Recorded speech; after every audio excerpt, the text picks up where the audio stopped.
Hello there, world of tankers. Welcome to the channel. I'm your host, Drudels Blitz, and in today's video, I'll be playing in the Tier 9 Swedish Tech Tree Heavy, the Emil II. A vehicle that I have an absolute blast playing in, and I actually consider to be one of the strongest and most underrated Tier 9s in the game. Now, what causes the Emil II to be so dangerous? Well, it's two different things. First of all, this vehicle features, I'm pretty sure, the highest clipping damage for standard ammo in Tier 9. The AMX 5120 used to have the same 1200 clipping potential, but that vehicle now has 380 damage per shot, while the Emil II still has 400. And I'm trying to think right now if there's any other vehicles that, well, technically the Contracaro 1 Mark II has 450 alpha, and that tank has 3 shells, but one of the shells is a reserve shell. So I don't know if I fully count that as clipping potential.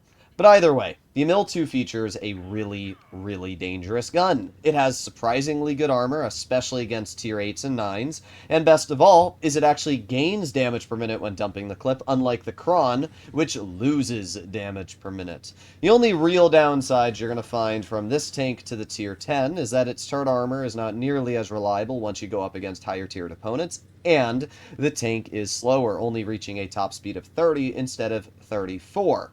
But the reverse speed is actually faster at 20 instead of 18, and that reverse speed does come in quite clutch sometimes, so that is something to keep in mind. That shell did not like me at all, but that's fine, because we have a second shot for the enemy Type 61, and got an easy shell into the Super Pershing as well.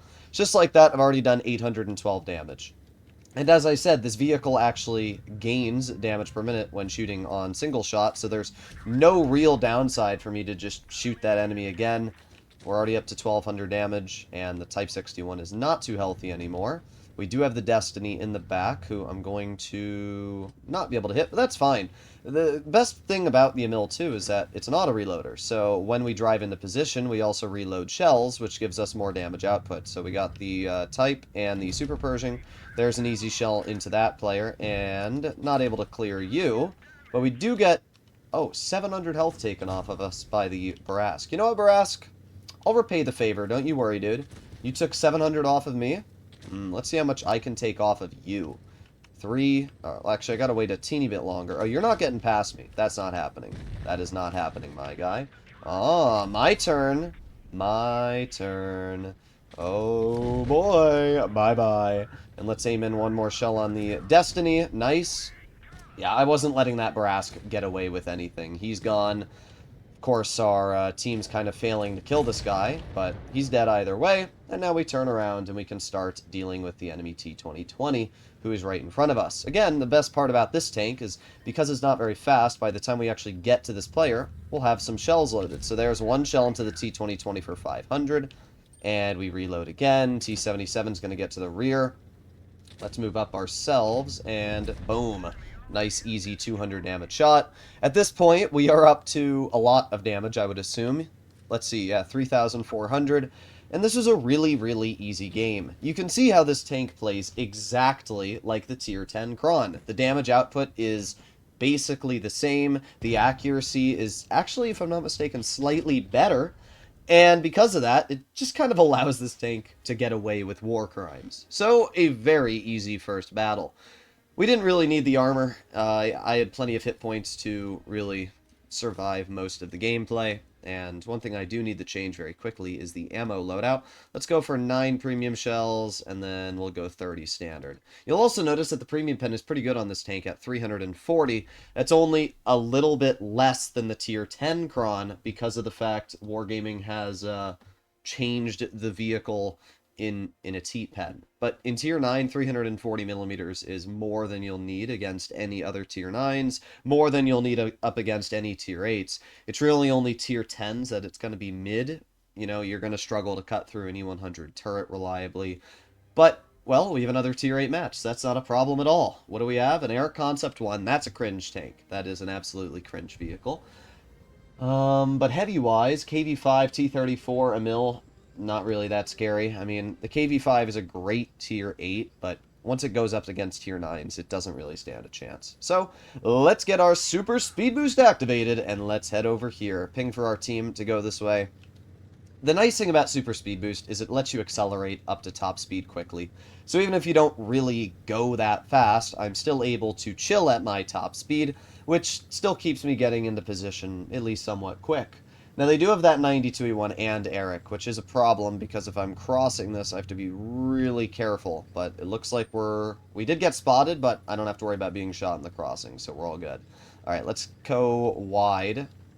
We also got Wrench Jeff on our team, which I knew, so that's good. Alright, well, we have support, so I'm not too worried about being pushed here. Question is, where's the enemy team? Let's do a quick jump down. T-34 spotted. I'm going to move all the way over here very briefly, though, just to see if we get spotted from anything in the back. Nope, okay. Well, they are not here, so at this point, we now move up.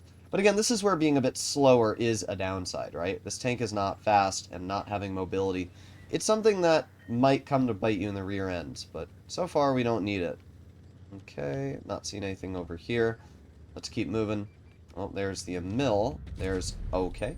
A very, very easy shot that dunks into the dirt.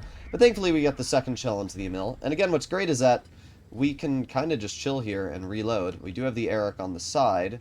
I'm just going to wait. And the Emil is now being pushed from the rear. Let's get... oh, a nice bounce. There's one pen into the Emil. Desante's going to shoot him. We get a pen ourselves. And that player's gone. So we bleed 300 health, and in return, a full health tank is taken out of the game. Now we have the T-34. As I mentioned, this vehicle has highest DPM on single shot, so effectively, shooting the T-34 is going to be the best way to deal with that player. And again, that reverse speed on this tank is insane, and it allows me to kind of just get away with these really, really aggressive plays and not have to worry. Let's go for a nice tracking shell into the T-34. We've halved their health now, and we have the IS-3 moving up, which is quite nice. Let's reload again. 3. I do have to be a little cautious about the enemy 92, but we get a shell into the T-34. We back into cover before I am really worried. And now we can turn and try to help with the KV-5. So let's aim it on this player. There you go. Nice 416. Also broke their turret, but they were still able to hit my teammate.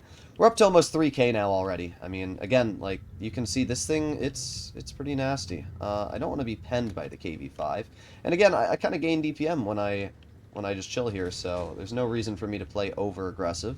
Let's aim it on the KV-5 hatch. Bonk. There you go. 358.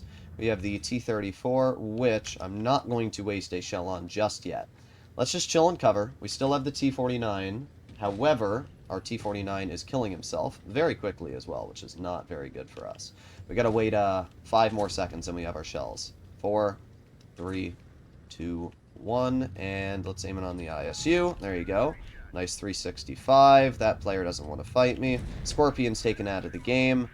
And let's see if that ISU decides to poke. I don't think he's going to. Unfortunately, that player just got killed. So I think at this point, the best play to make is to aim it on the ISU, miss the shot, thank you very much, Wargaming, and now get the heck out, because at this point it's kind of cooked, isn't it? Alright, let's use that speed boost and climb up this hill and get the heck out of here. Ah, great job. A great job from my team. Well, unfortunately for me, it is going to be a loss. 92E1 is a threat, which I'm not even going to waste my time on. We are simply going to reload my shells, and actually, you know what? I will get a nice 500 damage high explosive into the 92. We'll also get a nice shell into the enemy Eric. Can I HE him? No, but I'll take a 446 roll. We did 5,000 damage this game. I mean, the Emil II did great. We got really unlucky that our shell missed the ISU, but in general, we did a really good job. And it shows that the Emil II does not struggle to deal with opponents. It doesn't struggle on dealing damage.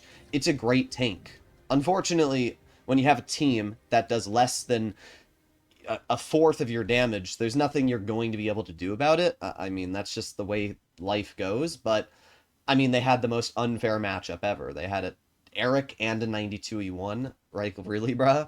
Either way, I really like the Emil II. It's a vehicle that is amazing, and it's a tank that I would highly recommend for any player to try out, and even keep, once you get the Kron unlocked, keep this tank. It's so nice to have that clipping potential in a Tier 9 heavy. But either way, let me know in the comments what you guys feel, and I'll see you in the next one. Bye-bye!